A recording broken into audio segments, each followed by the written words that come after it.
দেখুন কতটা ভয়ঙ্কর সেই আয়না ঘর, কত মানুষকে এখানে নির্যাতন করা হয়েছে।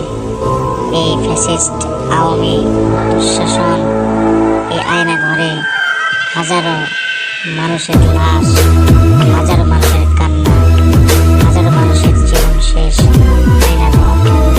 আয়নাঘর একটি ভয়ঙ্কর আওয়ামী হাসিনার ফ্যাসিস্ট আওয়ামী সরকারের নির্যাতনের একটি নীরব আস্থা।